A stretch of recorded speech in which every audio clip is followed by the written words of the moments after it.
We cannot learn new respect and compassion without seeing both what we have in common and where we part ways. If Christianity is going to grow up and not repeat the mistakes it made against the Jewish people, we have to make the effort to listen, really listen. And to listen to a Jewish perspective on Jesus is a lovely place to start. This new era of Jewish-Christian dialogue is just dawning. In some sense, it's still very fragile. It started in academia and now is spilling out into the synagogue and the church.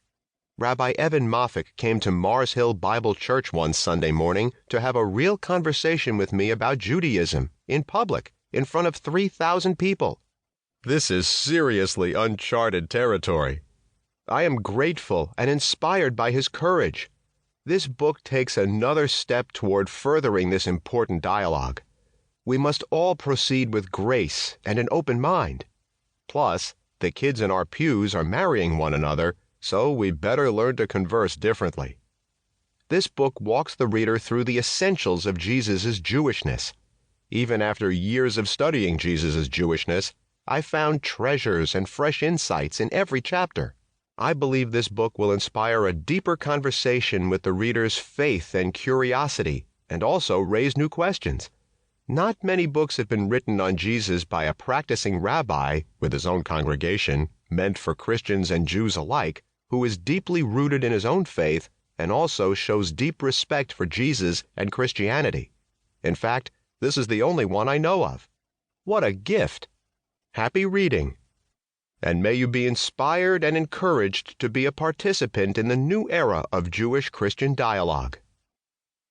Kent Dobson, Teaching Pastor, Mars Hill Bible Church. Author, New International Version, First Century Study Bible. Introduction.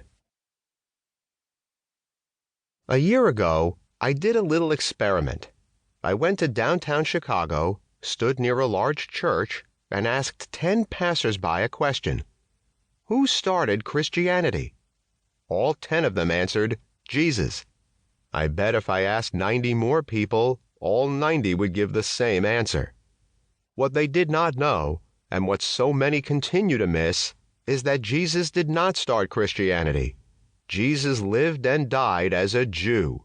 Christianity emerged after his death as an offshoot of Judaism, eventually separating and becoming its own religion. The beliefs and practices of this religion differ from Judaism, but they remain rooted in it. What was first-century Judaism like? How did first-century Judaism help people approach God and draw holiness into their lives?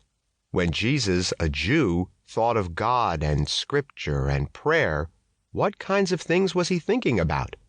By looking at the life of Jesus as a Jewish life, this book seeks to uncover the Jewish roots of Christianity.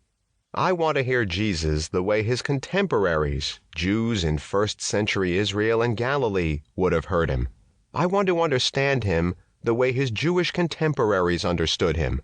And I want to bring that understanding to 21st century Christians and Jews.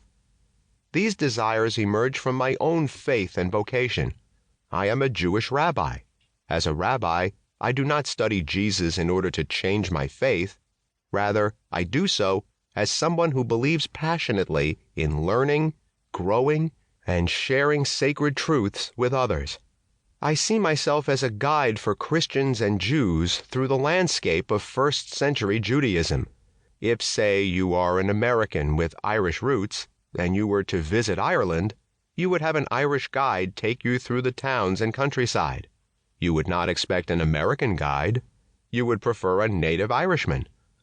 The same is true for Christians who seek to deepen their faith by exploring their Jewish roots. The best guide is one who is a Jewish native.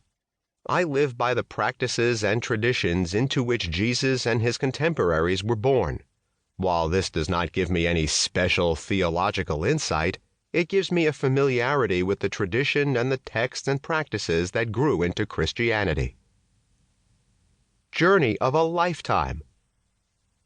Why would anyone be interested in examining the Jewish roots of Christianity? Do those roots matter today? Absolutely. A few years ago, my friend Reverend